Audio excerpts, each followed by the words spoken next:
दीन दयाल दया करी की भव सागर से करो पार मुझे।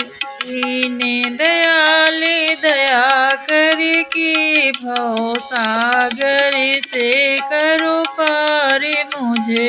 नीरे अपार न तीर दिखे कैसे धीरज धरूं अपने मन में।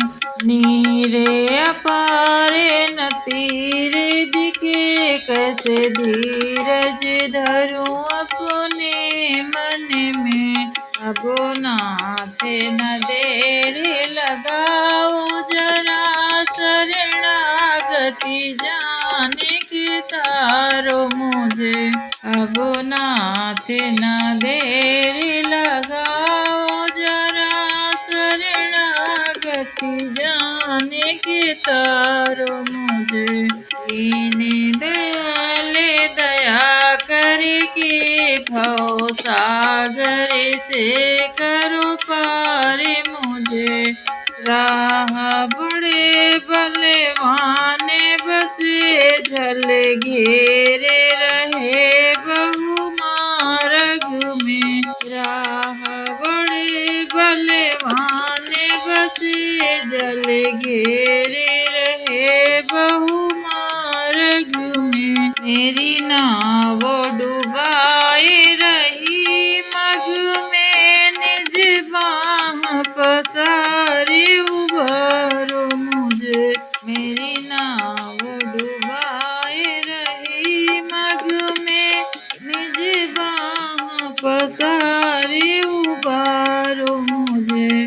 दीन दयाल दया करके भव सागर से करो पार मुझे। छूट गया सब साथ मेरा कुछ हाथ में जोर रहा ही नहीं। अरे छूट गया सब साथ मेरा कछु हाथ में जोर रहा ही नहीं। रही विपरीत हवाए के तू ही बचावन हारे मुझे। आई रही विपरीत हवाए के तू ही बचावन हारे मुझे। दीन दयाल दया करके भव सागर से करो पार मुझे। नीरे अपार न तीर दिखे कैसे धीरज धरूं अपने मन में। तेरे सखी चलो देखे जरा घन श्याम जी बेने बजावत हैं। तेरे सखी चलो देखे जरा घन श्याम जी बेने बजावत हैं। बेने बजाए बुलाए सखी गोपियन संग रास रचावत हैं। बेने बजाए बुलाए सखी गोपियन संग रास रचावत हैं। वनमाले विराजे रही उर में पट पीठ गले पहरावत हैं। वनमाले विराजे रही उर में पट पीठ गले पहरावत हैं। तेरे सखी चलो देखे जरा घन श्याम जी बेने बजावत हैं। ब्रह्मानंद सदा भरितानन में लकड़ी उर गावत आवत हैं। ब्रह्मानंद सदा भरितानन में लकड़ी उर गावत आवत हैं। नारायण भगवते वासुदेवाय। इस महामंत्र को कम से कम 108 बार जरूर आप लोग जपा करिए। विष्णु पुराण में यह सिद्ध मंत्र बताया गया है। आप यदि गुरु दीक्षा लिए हैं तो अपने अपने गुरु के अनुसार जपा करिए। अगर नहीं लिए हैं गुरु दीक्षा तो यह मंत्र अवश्य जपा करिए। भगवान विष्णु आप सभी पर कृपा करें। यदि संभव हो तो आप अवश्य गुरु दीक्षा लीजिए। बिना गुरु के पार नहीं होता है। गुरु का संग लेकर ही हम भवसागर से पार हो सकते हैं, क्योंकि बिन सत्संग विवेक न होई, राम कृपा बिन सुलभ न सोई। ता पर कृपा राम की होई, ता पर कृपा करें सब कोई। यदि आपका मन भक्ति की ओर जा रहा है तो यह मान लीजिए कि भगवान आपके ऊपर बड़ी कृपा किए हैं, और गुरु भी आपको वो जरूर बताएंगे कि गुरु दीक्षा आप लीजिए। ऐसे आपका खुद मन हो जाएगा, आप जाएंगे और आप गुरु दीक्षा अवश्य लेंगे। एक कहावत यह भी सुने होंगे आप सभी कि पानी पियो छान के और गुरु बनावें जान के। गुरु इस प्रकार का आचरण के होने चाहिए कि भवसागर से हमें पार करा दें, ना कि ऐसा इस विचार का गुरु मिले कि वो हमें भंवर में ही डुबा दे। आप अपने मन में अंतरात्मा से विचार करके फिर गुरु बनाइए भगवान को, क्योंकि हम सब देख नहीं पाते हैं, पर गुरु में ही अपने भगवान को देखने लगे। इस प्रकार इस व्यक्ति के लिए आपके मन में इस तरह का हर्ष उल्लास उत्पन्न हो जाए, उनको ही अपना गुरु बनाइए और प्रभु श्री राम जी को अपने मन में धारण करके गुरु के लिए विचार करिए। प्रभु नगर की जय सब काजा, हृदय राखी कौशलपुर राजा। करले सुधारी पुकारई मिताई, गोपद सिंधु अनल शीतलाई। अयोध्या के राजा श्री रामचंद्र जी को मन में रखकर हर कार्य करना चाहिए। जो सब काम करता है मन में रखकर प्रभु को, उसके सारे काम सिद्ध हो जाते हैं। उसके लिए विष भी अमृत के समान हो जाता है, शत्रु सब मित्र बन जाते हैं, और समुद्र गाय के खुर जितना छोटा हो जाता है, और अग्नि शीतलता में बदल जाती है। इसलिए जब गुरु बनाइए आप सब, तब भगवान का स्मरण करके ही जाइए कि हमारे सारे कार्य सिद्ध हो। हमें ऐसा गुरु मिले जिनसे हमारा भव सागर से पार होना निश्चय हो जाए। आइए कथा की ओर चलते हैं बिना विलंब किए। आज मैं आपको 9वां अध्याय विष्णु पुराण से बतलाने वाली हूँ। इसके पहले मैंने 1 से लेकर 8 अध्याय तक ध्यान सोच चैनल में डाल दिया है। आप सब विष्णु भक्त अवश्य सुने विष्णु पुराण, क्योंकि वैसे तो हमें इतना समय ही नहीं होता है कि हम विष्णु पुराण उठाकर पढ़ें और समझें। यदि हम सनातनी संतान हैं तो हमें धर्म ग्रंथों के बारे में अवश्य थोड़ा तो मालूम होना ही चाहिए। हम जितना शास्त्र पढ़ते हैं उतना ही हमारा हृदय कोमल होते जाता है, या सुनते हैं किसी प्रकार से भगवान की लीलाओं को, तो उतना ही हृदय हमारा सरल तथा कोमल होते जाता है। प्रभु में हमारा मन लगने लगता है, क्योंकि जो हम देखते हैं वही हम सोचने लगते हैं, और जो सोचते हैं वैसा ही हमारा धीरे धीरे स्वभाव हो जाता है, और स्वभाव के बाद हम वही करने लगते हैं। वही हमारा कर्म बन जाता है, और कर्म से ही भाग्य बनता है।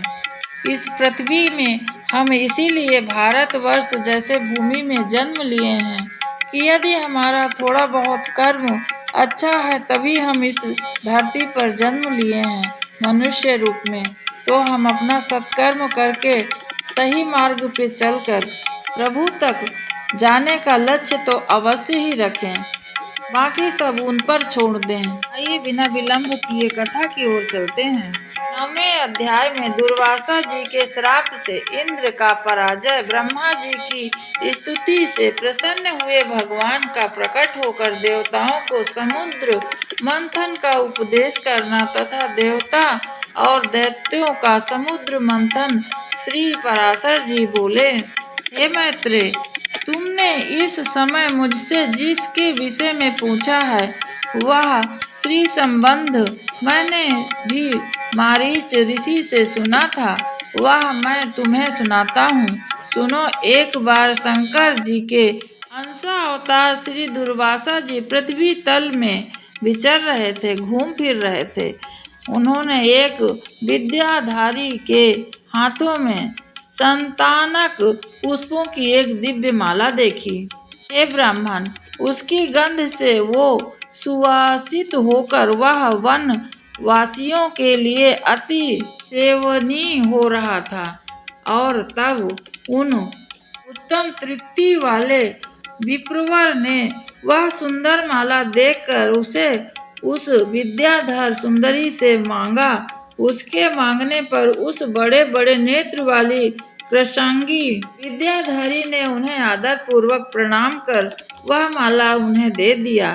हे मैत्रेय, उन विप्रवर ने उसे लेकर अपने मस्तक पर डाल दिया और पृथ्वी पर विचरने लगे। इसी समय उन्होंने उत्तमत ऐरावत पर चढ़कर देवताओं के साथ आते हुए इंद्र को देखा। उन्होंने देखकर मुनिवर दुर्वासा ने हिमंत के समान वह मतवाले भंवरे से गुंजायमान माला अपने सिर से उतार कर देवराज इंद्र के ऊपर फेंक दी। देवराज इंद्र उसे लेकर ऐरावत के मस्तक पर डाल दी।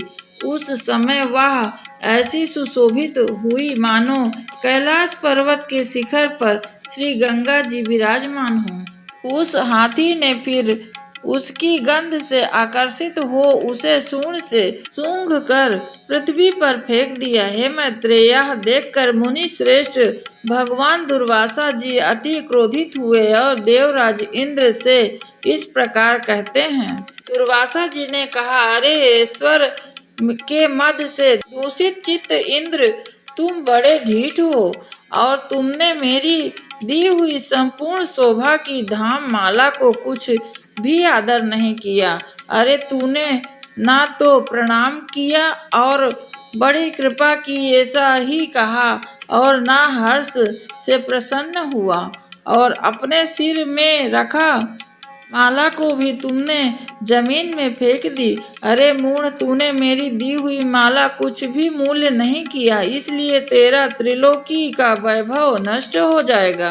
इंद्र, तुमने मुझे और समान ब्राह्मण को एक समान समझता है, इसलिए तुझ जैसे अभिमानी इस प्रकार अपमान किया है।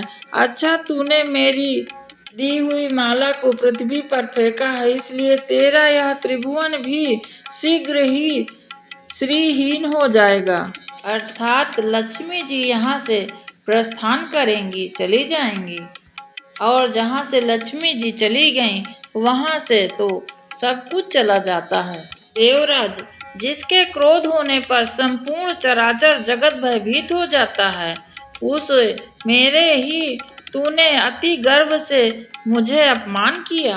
आगे पराशर जी कहते हैं, तब तो इंद्र ने तुरंत ही ऐरावत हाथी से उतरकर निष्पाप मुनिवर दुर्वासा जी, मैं विनय करके प्रसन्न करता हूँ आपको, आप प्रसन्न होइए। तब उसके विनय प्रणाम आदि करने से प्रसन्न होकर मुनि श्रेष्ठ दुर्वासा जी इंद्र से इस प्रकार कहने लगे। दुर्वासा जी कहते हैं, इंद्र, मैं कृपालु चित्त नहीं हूँ, मेरे अंतःकरण में क्षमा का कोई स्थान ही नहीं है।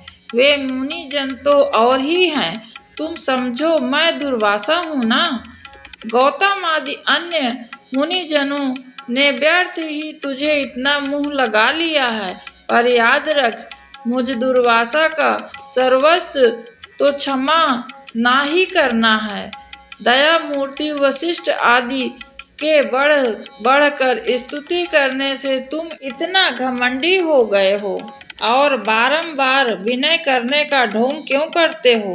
तेरे इस कहने सुनने से क्या होगा? मैं क्षमा नहीं कर सकता हूँ। दुर्वासा जी इस प्रकार से इंद्र जी को कहते हैं। श्री पराशर जी कहते हैं, हे ब्राह्मण, इस प्रकार वे कहकर विप्रवर वहां से चल दिए और इंद्र भी ऐरावत पर चढ़कर अमरावती को चले गए। हे मैत्रेय, तभी से इंद्र सहित तीनों लोक में वृक्ष लता आदि के क्षीण हो जाने से श्रीहीन और नष्ट भ्रष्ट होने लगे। तब से यज्ञों का होना भी बंद हो गया।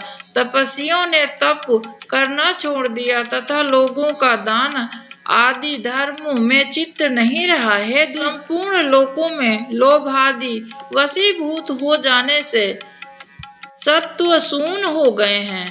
तुच्छ वस्तुओं के लिए ललायित रहने लगे सब लोग। जहाँ सत्य होता है वहाँ लक्ष्मी जी रहती हैं और जहाँ सत्य नहीं होता है वहाँ लक्ष्मी जी कभी नहीं रहती, क्योंकि सत्य लक्ष्मी जी का ही साथी है। और श्रीहीनो यानी बिना भक्ति के भला सत्य कहाँ रहेगा, और सत्य बिना लक्ष्मी कहाँ रह सकती हैं। सत्य के बिना गुण कैसे ठहर सकते हैं, और बिना गुणों के पुरुष में बल शौर्य आदि सभी का अभाव हो जाता है। निर्बल तथा अशक्त पुरुष सभी से अपमानित होता रहता है। प्रतिष्ठित पुरुष की बुद्धि बिगड़ जाती है। इस प्रकार त्रिलोकी के श्रीहीन और सत्व रहित हो जाने पर दैत्य और दानों ने देवताओं पर चढ़ाई कर दी। सत्य और वैभव से शून्य होने पर भी दैत्य ने लोभवश निसत्य और श्रीहीन देवताओं से घोर युद्ध ठाना। अंत में दैत्यों द्वारा देवता लोक परास्त हो गए। तब इंद्र आदि समस्त देवगण अग्निदेव के आगे जाकर महाभाग पितामह ब्रह्मा जी के शरण गए।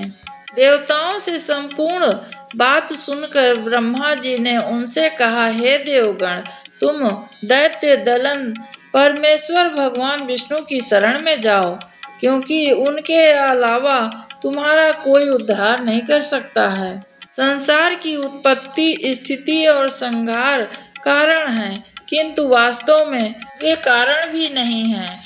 और जो चराचर के ईश्वर, प्रजापतियों के स्वामी, सर्वव्यापक, अनंत और अजय हैं, तथा जो अजन्मा किंतु कार्य रूप में पराजित हुए प्रधान, मूल, प्रकृति और पुरुष के कारण एवं शरणागत वत्सल हैं, शरण जाने पर वे तुम्हारा अवश्य मंगल करेंगे।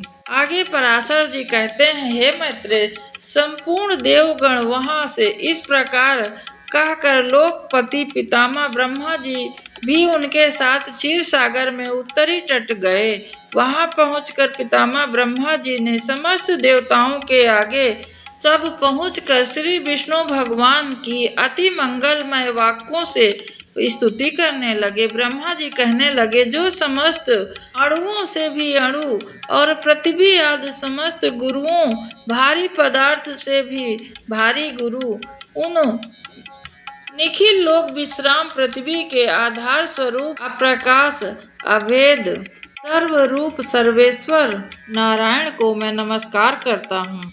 मेरे सहित संपूर्ण जगत जिसमें स्थित है, उन नारायण को मैं नमस्कार करता हूँ, जिससे उत्पन्न हुआ है और जो सर्वभूतमय है तथा जो प्रधान आदि से भी परे हैं, समस्त शुद्ध पदार्थों से भी परम शुद्ध, परम स्वरूप परमात्मा आदि पुरुष हम पर प्रसन्न हो जाइए।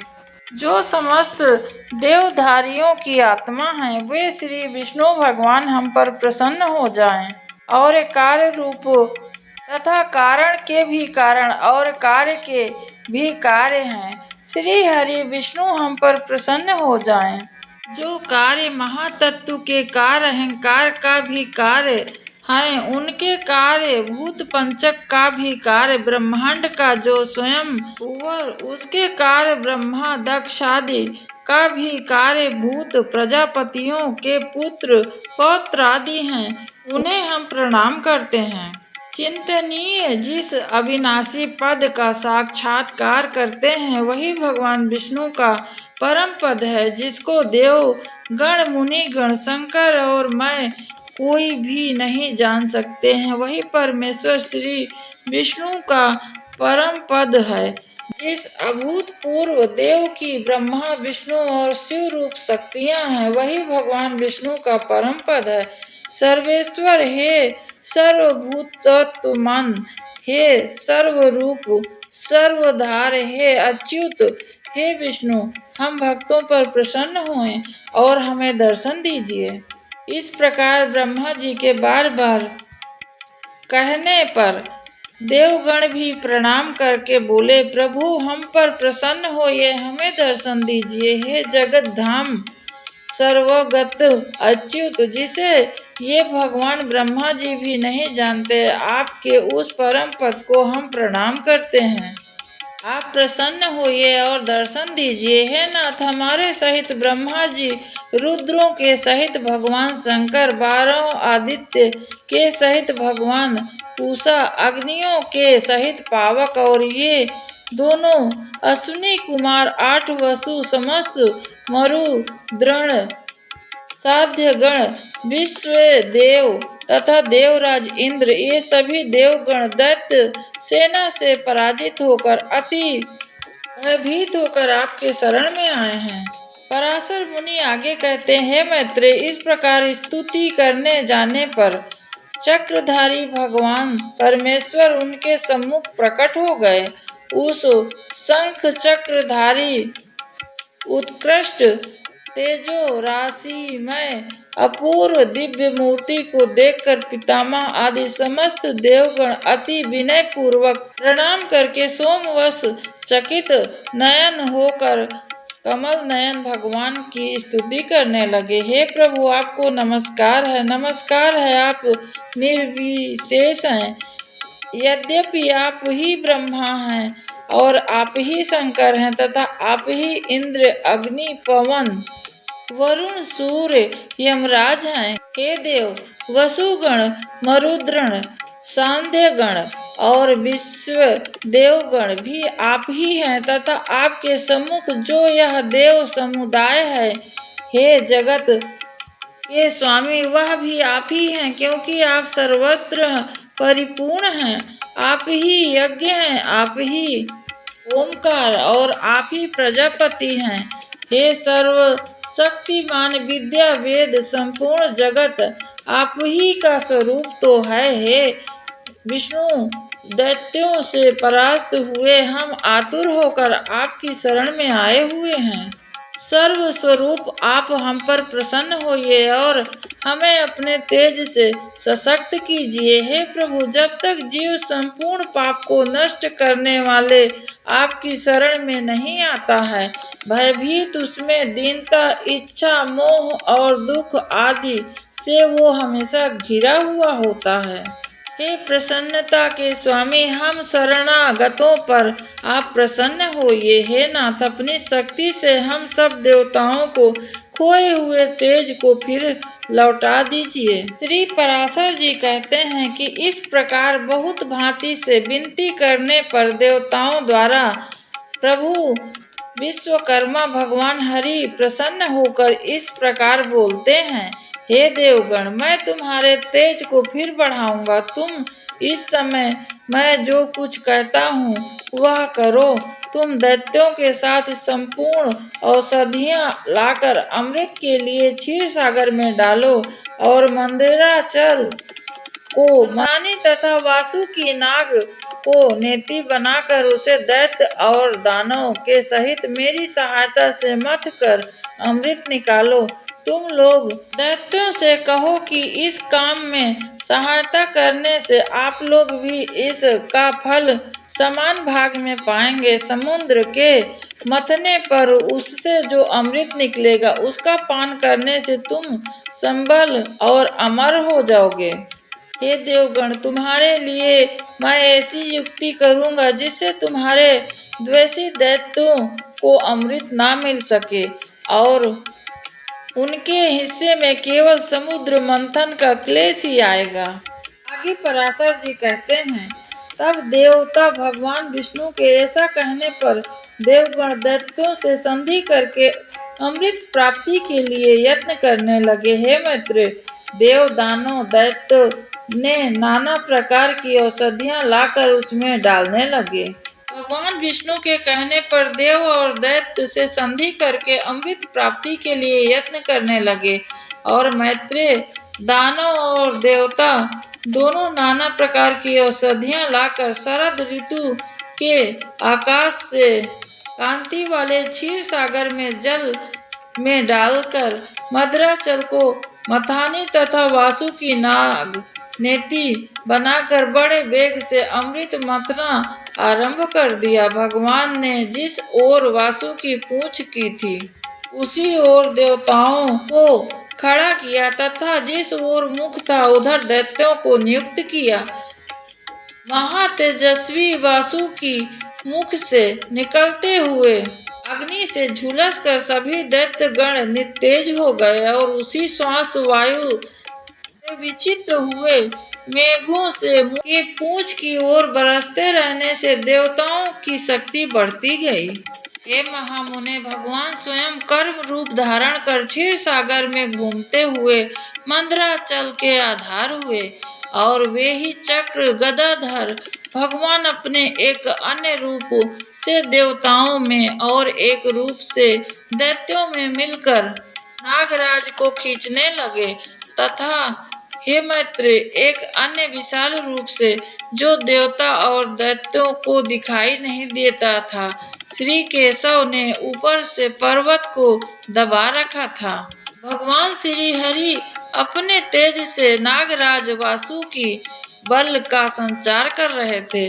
अपने अन्य तेज से देवताओं को भी बल बढ़ा रहे थे। इस प्रकार देवता और दानव द्वारा क्षीर सागर समुद्र के मथे जाने पर पहले हवि यज्ञ सामग्री की आश्रय रूपा सूर्य पूजिता कामधेनु उत्पन्न हुई। हे महामुने, उस समय देव और दानव गण अति आनंदित हुए और उनकी ओर चित्त खींच जाने के लिए उनकी टकटकी बंध गई। फिर स्वर्ग लोक में यह क्या है इस प्रकार चित्त करके सिद्धों के समक्ष मद से झूमते हुए नेत्र वाली वरुण देवी प्रकट हुई और पुनः मंथन करने पर उसी क्षीर सागर से अपनी गंध से त्रिलोकी को सुगंधित करने वाला तथा सुर सुंदरियों का आनंद वर्धक कल्प वृक्ष उत्पन्न हुआ। हे मैत्र, तत्पश्चात क्षीर सागर से रूप और उदारता आदि गुणों से युक्त अति अद्भुत अप्सराएं प्रकट हुईं। फिर चंद्रमा प्रकट हुए जिसे महादेव जी ने ग्रहण किया। इसी प्रकार क्षीर सागर से उत्पन्न हुए विष को नागों ने ग्रहण किया। फिर श्वेत वस्त्रधारी साक्षात भगवान धन्वंतरी जी अमृत से भरा घड़ा लेकर प्रकट हुए। हे मैत्री, उस समय मुनिगण के सहित समस्त दैत्य और दानव गण स्वस्थ चित्त होकर अति प्रसन्न हुए। उसके पश्चात विकसित कमल पर विराजमान स्फटिक कांतिमय श्री लक्ष्मी देवी हाथों में कमल पुष्प धारण किए हुए क्षीर समुद्र से प्रकट हुई। उस समय महर्षि गण अति प्रसन्नता पूर्वक श्री सूक्त द्वारा उनकी स्तुति करने लगे तथा विश्वासु आदि गंधर्व गण उनके सम्मुख गान और घृताची आदि अप्सराएं नृत्य करने लगीं। उन्हें अपने जल से स्नान कराने के लिए गंगा आदि नदियां स्वयं उपस्थित हो गईं। उन दिग्गजों ने स्वर्ण कलश में भरकर उन्हें निर्मल जल से सर्वलोक महेश्वरी श्री लक्ष्मी देवी को स्नान कराया। क्षीर सागर में मूर्तिमान होकर उन्हें विकसित कमल पुष्पों की माला तथा विश्वकर्मा ने उन्हें अंग प्रत्येक विविध आभूषण पहनाए। इस प्रकार दिव्य माला और वस्त्र धारण करके जल से स्नान दिव्य आभूषणों को पहनकर श्री लक्ष्मी जी संपूर्ण देवताओं को देखते देखते श्री विष्णु भगवान जी के वक्ष स्थल में विराजमान हुई। हे मैत्र, श्री हरि के वक्ष स्थल में विराजमान श्री लक्ष्मी जी के दर्शन कर देवता को अकस्मात अत्यंत प्रसन्नता प्राप्त हुई और हे महाभाग, श्री लक्ष्मी जी से प्रयुक्त होने के कारण भगवान विष्णु जी के विरोधी विप्रचित्त आदि दैत्यगण परम व्याकुल हो गए। तब उन महाबलवान दैत्यों श्री धन्तेश्वरी जी के हाथ से वह कमंडल छीन लिया जिसमें अमृत उत्तम भरा था। अतः उसी समय स्त्री का रूप, मोहिनी का रूप धारण करके भगवान विष्णु ने अपनी माया से दानों को मोहित करके उनसे वह कमंडल फिर ले लिया और देवताओं को दिया। तब इंद्र आदि देवगण उस अमृत को पी गए। इससे देव अमर हो गए। दैत्य लोग अति तीखे, ठंडे आदि व शस्त्रों से सुसज्जित हो उनके ऊपर टूट पड़े, किंतु अमृत पान के कारण बलवान हुए देवताओं द्वारा राक्षसों को मार दिए और दैत्य संपूर्ण सेना को लेकर इधर उधर भाग गए। कुछ पाताल लोक चले गए। फिर देवगण प्रसन्नता पूर्वक शंख चक्र गदाधारी भगवान को प्रणाम कर पहले के समान स्वर्ग को चले गए और वहां शासन करने लगे। इंद्र, हे मुनि श्रेष्ठ, उस समय से प्रखर तजो युक्त भगवान सूर्य अपने मार्ग से तथा अन्य तारागण भी अपने अपने मार्ग से चलने लगे। सुंदर दीप्तिशाली भगवान अग्निदेव अत्यंत प्रज्वलित हो उठे और उसी समय से समस्त प्राणियों की धर्म में प्रवृत्ति फिर से हो गई। त्रिलोकी श्री संपन्न हो गई और देवताओं में श्रेष्ठ इंद्र भी पुनः श्रीमान हो गए, यानी लक्ष्मी जी उनके यहाँ फिर से हो गईं। समस्त ईश्वर उनके घर पहले जैसे हो गए। तदंतर इंद्र ने स्वर्ग लोक में जाकर फिर से देव राज्य पर अधिकार पाया और राज सिंहासन पर आरूढ़ हो गए। और फिर पद्महस्ता श्री लक्ष्मी जी की इस प्रकार स्तुति की। इंद्र कहते हैं, संपूर्ण लोकों की जननी, विकसित कमल के सदृश नेत्र वाली भगवान विष्णु के वक्ष स्थल में विराजमान कमला श्री लक्ष्मी देवी, मैं आपको नमस्कार करता हूँ। कमल ही जिसका निवास स्थान है, कमल ही जिनके कर कमलों में सुशोभित है तथा कमल दल के समान जिनके नेत्र हैं, उन कमल मुखी कमलनाथ प्रिया श्री कमल देवी को मैं प्रणाम करता हूँ। हे देवी, तुम ही सिद्धि हो, स्वधा भी तुम ही हो, तुम ही स्वाहा हो, सुधा भी तुम ही हो और त्रिलोकी की पवित्र करने वाली हो तुम, तथा तुम ही संध्या, रात्रि, प्रभा, विभूति, मेधा, श्रद्धा और सरस्वती भी तुम ही हो।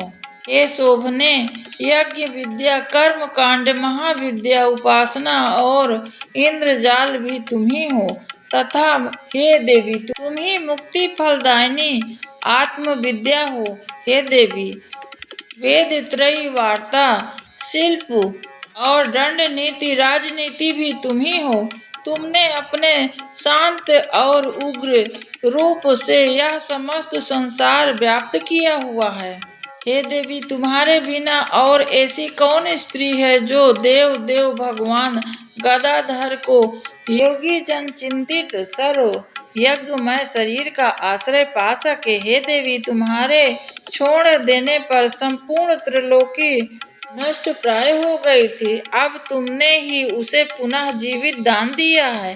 हे महाभागे, स्त्री पुरुष, ग्रह, धन, धान्य तथा सुहद, ये सब सदा आपकी ही दृष्टि पात्र से मनुष्यों को मिलते हैं। हे देवी, तुम्हारी कृपा से दृष्टि के पात्र पुरुषों के लिए शारीरिक आरोग्य, ऐश्वर्य, शत्रु पक्ष का नाश और सुख आदि सब कुछ मिलते हैं। तुम संपूर्ण लोकों की माता हो और देव देव भगवान हरि पिता हैं। हे माते, तुमसे और विष्णु भगवान से यह सचराचर जगत व्याप्त है। हे सर्व पावनी मातेश्वरी, हमारे कोष खजाना और पशु पालन, ग्रह, भोग सामग्री, शरीर और स्त्री आदि आप सभी को ना त्यागें, अर्थात इसमें भरपूर हमें मिलते रहे। अग्नि, विष्णु वक्ष स्थल निवासिनी, हमारे पुत्र, सहस्त्र पद और भूषण आदि को आप कभी ना छोड़ें। हे माता, जिन मनुष्यों को तुम छोड़ देती हो वे सत्व और बल, सत्य, शौच और शील आदि गुण भी शीघ्र ही उन्हें त्याग देते हैं और तुम्हारी कृपा दृष्टि होने पर ही गुणहीन पुरुष भी शीघ्र शील आदि संपूर्ण गुणों से कुलीनता तथा ऐश्वर्य आदि से संपन्न हो जाते हैं। हे देवी, जिस पर तुम्हारी कृपा दृष्टि होती है वही प्रशंसनीय, वही गुणी हो जाता है। हे माँ, धन्य भाग्य है वह कुलीन और बुद्धिमान है तथा वही शूरवीर है और वही पराक्रमी है। हे विष्णु प्रिय जगत जननी, तुम जिससे विमुख हो जाती हो वह तो शील आदि सभी गुणों तुरंत अवगुण रूप के हो जाते हैं। हे देवी, तुम्हारे गुणों का वर्णन नहीं किया जा सकता है, इसमें तो श्री ब्रह्मा जी की रचना भी समर्थ नहीं है। अतः हे कमल नयन, अब मुझ पर प्रसन्न हो जाइए और मुझे कभी ना छोड़ने का वरदान दीजिए। पराशर जी आगे कहते हैं, हे द्विज, इस प्रकार सब तरह से स्तुति किए जाने पर सर्वभूत स्थिति श्री लक्ष्मी जी इंद्र जी से इस प्रकार कहती हैं कि हे इंद्र, मैं तुम्हारे स्तोत्र से अति प्रसन्न हूँ।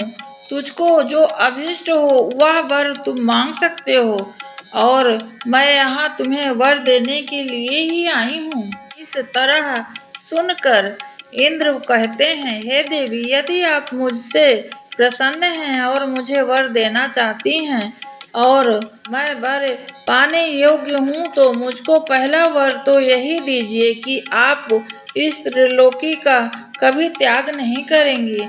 और हे माते, दूसरा वर मुझे यह दीजिए, जो कोई आपकी इस स्तोत्र की स्तुति करे उसे आप कभी ना त्यागें। जो भी भक्त आपका यह स्तोत्र सुनता है और करता है, आप उसको सदा अपने नारायण के चरण कमलों में निवास दीजिए।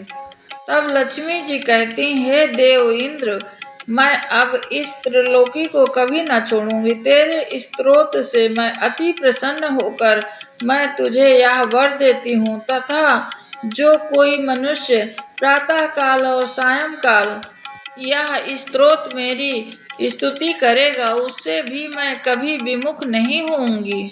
इस प्रकार आगे पराशर जी कहते हैं, मैत्री, इस प्रकार पूर्व काल में महाभागा श्री लक्ष्मी जी ने देवराज का स्तोत्र रूप आराधना से संतुष्ट होकर उन्हें यह वर दिए। लक्ष्मी जी पहले से भृगु के द्वारा ख्याति नामक स्त्री उत्पन्न हुई थी, फिर अमृत मंथन के समय और दानव के प्रयत्न से समुद्र से प्रकट हुई। इस प्रकार संसार के स्वामी देवादि देव श्री विष्णु भगवान जब जब अवतार धारण करते हैं तब लक्ष्मी जी उनके साथ ही रहती हैं। श्री हरि आदित्य रूप हुए तो वे पद्म से फिर उत्पन्न हुई, पद्मा कहलाएं, तथा जब वो परशुराम हुए तो यह पृथ्वी हुई। श्री हरि के राम होने पर ये सीता माता हुई और कृष्ण अवतार में श्री रुक्मणी जी हुई। इस प्रकार अन्य अवतारों में भी ये भगवान से कभी अलग नहीं हुई हैं। भगवान के देव रूप होने पर ये दिव्य शरीर धारण करती हैं और मनुष्य होने पर मानवीय रूप को प्रकट होती हैं। विष्णु भगवान के शरीर के अनुरूप ये अपना शरीर बना लेती हैं। जो मनुष्य लक्ष्मी जी का जन्म की इस कथा को सुनेगा अथवा पढ़ेगा उसके घर में वर्तमान, आगामी तथा भूत तीनों कुलों में रहते हुए कभी लक्ष्मी जी का नाश नहीं होगा। हे महामुने, जिन घरों में लक्ष्मी जी का इस स्तोत्र का पाठ होता है उनमें कलह आधारभूत दरिद्रता कभी नहीं ठहरती। हे ब्राह्मण, तुमने मुझसे जो पूछा था, मैं पहले भृगु की पुत्री होकर और फिर लक्ष्मी जी क्षीर सागर में कैसे उत्पन्न हुई, मैंने सारी कथा तुमसे कह सुनाया। इस प्रकार इंद्र के सुख से प्रकट हुई यह लक्ष्मी जी का स्तुति सफल विभूतियों को प्राप्त का कारण है। जो लोग इसका नित्य प्रति पाठ करेंगे उनके घर में कभी निर्धनता नहीं रहेगी। वे सदा सुख समृद्धि के साथ अपने परिवार के साथ निरोगी काया के साथ हमेशा रहेंगे। इस लोक में सुख भोग कर अंत में वो हरि पद अवश्य पाएंगे। यह थी विष्णु पुराण से 9वां अध्याय की कथा। आज के लिए यह वीडियो यही समाप्त करती हूँ। आप सब हरि गुणगान करते रहिए तथा सुनते रहिए। हरि रसिक कभी थकते नहीं हैं हरि की कीर्तन, हरि का नाम सुनते सुनते। आज के लिए बस इतना ही। हरे कृष्णा। आप सभी को मेरा प्रणाम है।